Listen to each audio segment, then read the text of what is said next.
Olá, eu sou Noemi Carneiro, este é o canal Amor à Palavra e nós estamos estudando a carta do apóstolo Paulo aos Romanos.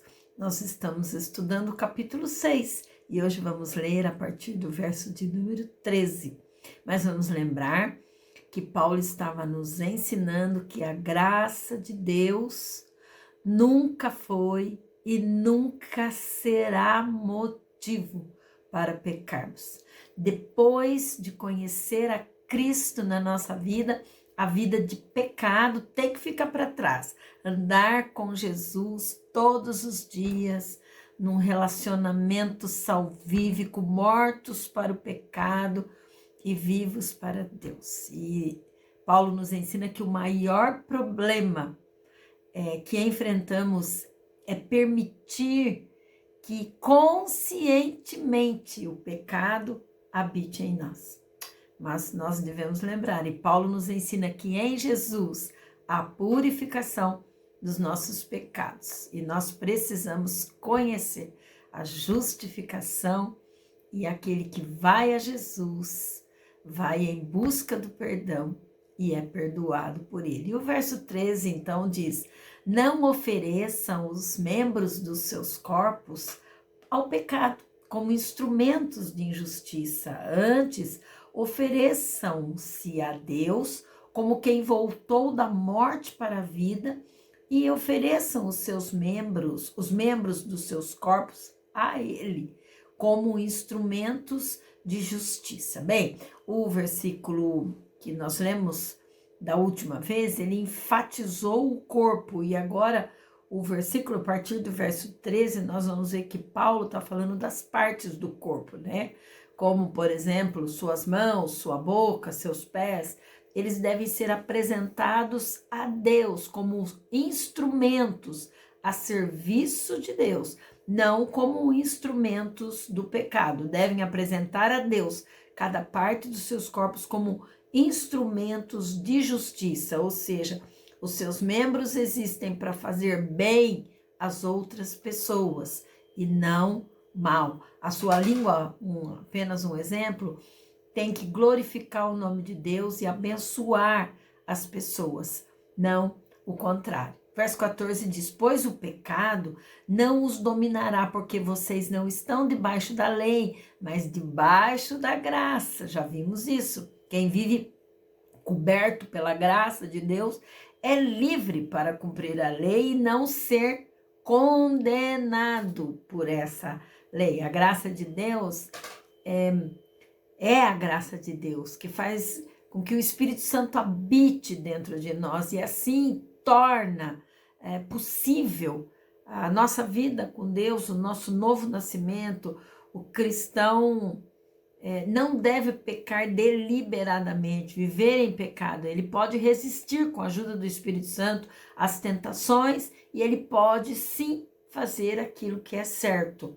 Não por ele, mas com a ajuda de Deus que está ao seu lado.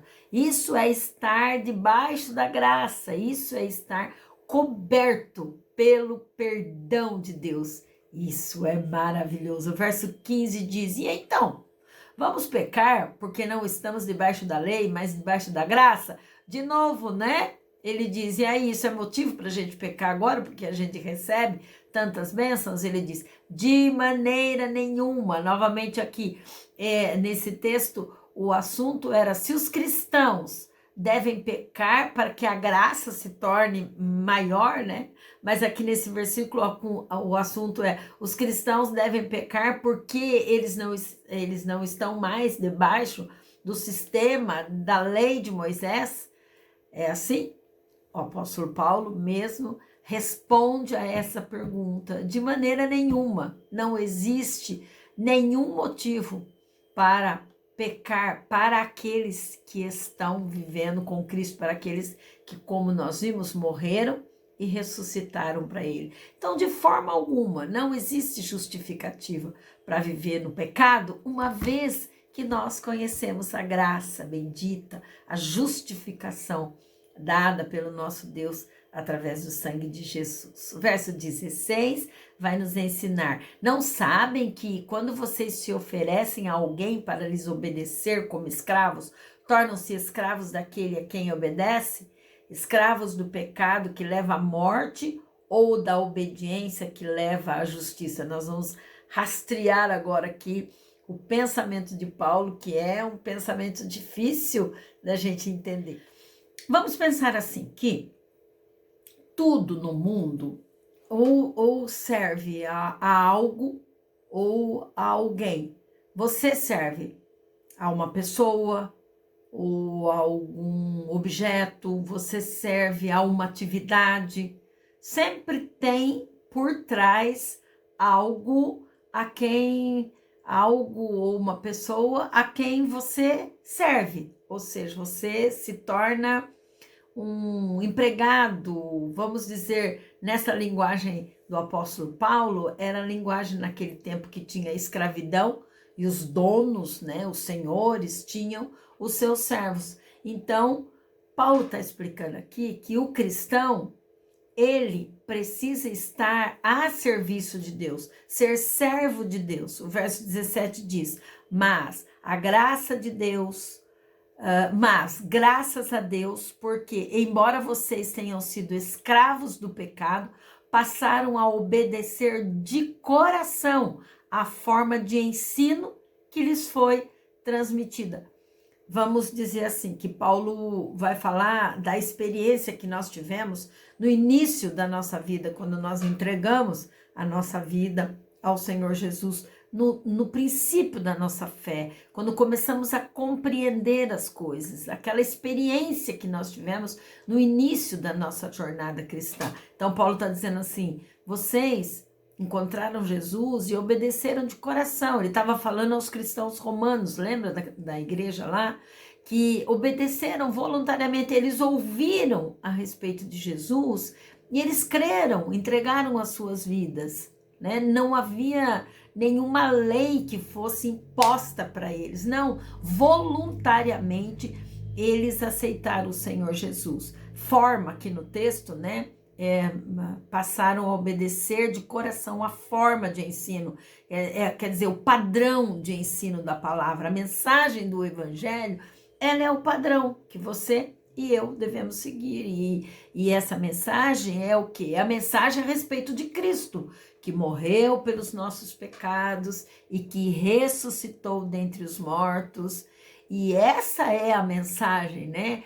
Que é a única mensagem que traz resposta ao coração daqueles que precisam de Jesus, daqueles que têm um vazio na alma que só o Senhor Jesus pode preencher. Essas pessoas são chamadas, né, a crer em Jesus. O verso 18 diz: vocês foram libertos do pecado e tornaram-se escravos da justiça. Um pouco difícil de entender aqui. Então, assim, sendo libertos do pecado, agora vocês não estão mais sob o domínio do pecado.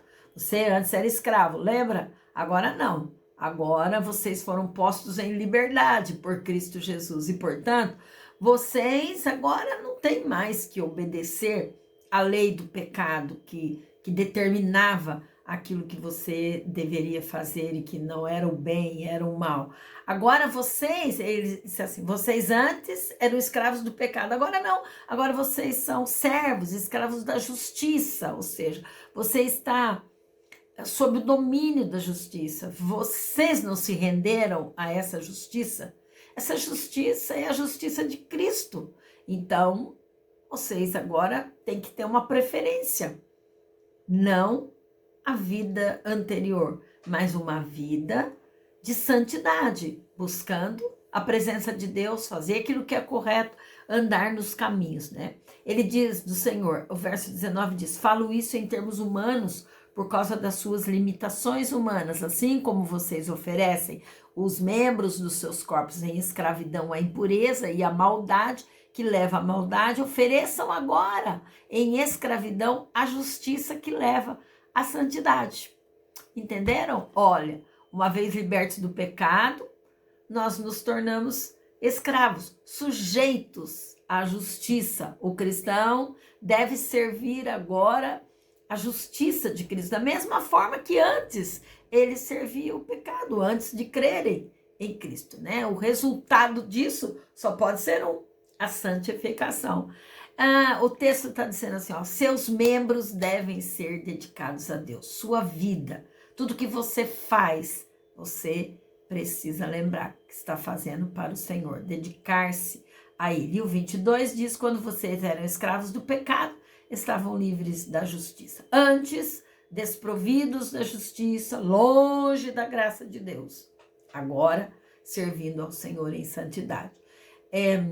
E o apóstolo faz uma pergunta, como que a gente pode viver naquilo para o qual nós morremos anteriormente? Ele não disse lá que com Cristo nós morremos para o pecado e ressuscitamos para uma nova vida? Então não faz sentido continuar conscientemente fazendo aquilo que desagrada a Deus. Verso 21 diz, que fruto colheram então das coisas das quais agora vocês se envergonham? O fim delas é a morte. Então, se optar por continuar no pecado, o resultado é a morte.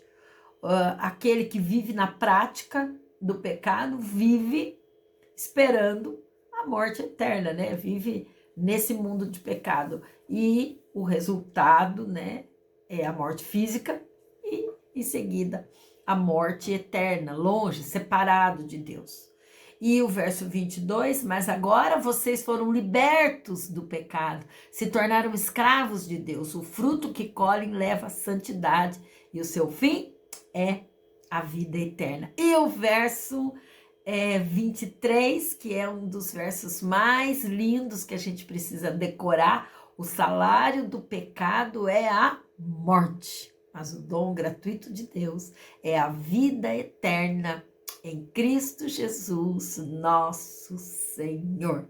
Então, o pecador merece a morte, mas Jesus lhe oferece a vida, traz a sua justiça sobre ele. Os méritos do cristão, os méritos de Cristo, aliás, eles são suficientes para garantir a salvação a nós, cristãos, a nós que cremos.